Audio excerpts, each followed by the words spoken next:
अध्यक्ष विधानसभा ने बार बार कहा कि हम चर्चा को स्वीकार करते हैं, अपनी बात को आप नियमों के अंतर्गत सदन के फ्लोर में रखिए, सदन में रखिए, लेकिन सदन की कार्रवाई को विरोध करना, प्ले कार्ड लहराना, अध्यक्ष पीठ की अवमानना करते हुए जो अपमानजनक व्यवहार सदन के अंदर समाजवादी पार्टी का था, वह अत्यंत निंदनीय है और शर्मनाक भी। संवैधानिक संस्थाओं का अपमान करना ये समाजवादी पार्टी का शौक और सगल है। इन्होंने हमेशा से इनका लोकतांत्रिक मूल्यों पर कभी विश्वास नहीं रहा है। हम सब जानते हैं कि हल्ला बोल जिस पार्टी का मुख्य उद्देश्य रहा हो, वो लोकतांत्रिक कैसे कही जा सकती है। हल्ला बोल पर ये विश्वास करते हैं, कभी मीडिया पर हमला करते हैं, कभी संवैधानिक संस्थाओं पर हमला करते हैं। ये न्यायालय की बात को नहीं मानते, ये सदन में नियम और परनियम और परंपराओं का पालन नहीं करते,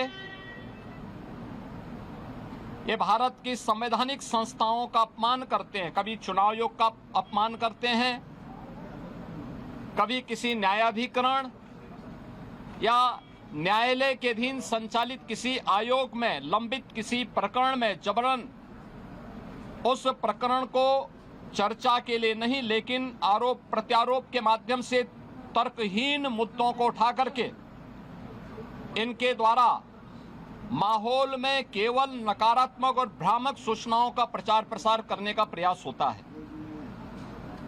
समाजवादी पार्टी का और विपक्ष का यह आचरण अलोकतांत्रिक भी है और संवैधानिक भी है। संविधान निर्माताओं का और बाबा साहब भीमराव अंबेडकर की भावनाओं का अपमान भी है।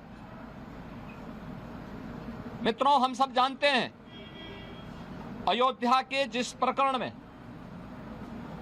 ये लोग चंदा चोरी की बात करते हैं, वहां चंदा चोरी नहीं, चढ़ावा से जुड़े हुए एक प्रकरण का मुद्दा आया था।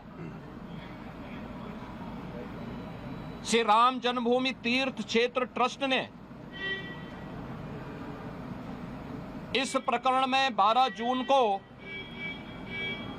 उत्तर प्रदेश सरकार को एक पत्र लिखा कि कतिपय समाचार पत्रों और मीडिया में इस प्रकार की सूचनाएं आई हैं और हम चाहते हैं कि इस प्रकरण की एक एसआईटी बना करके जांच करवा दी जाए।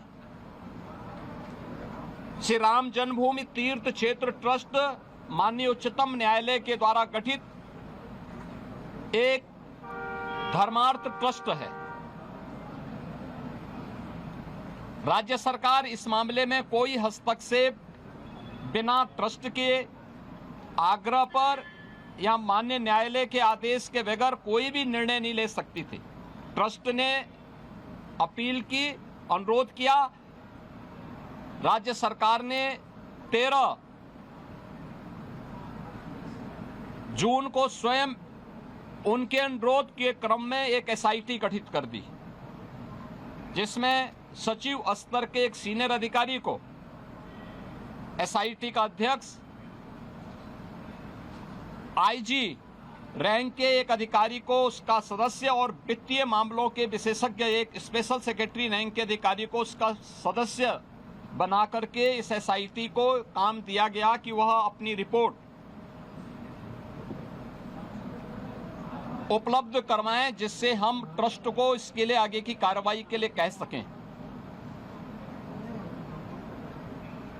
15 जून से कार्य प्रारंभ किया।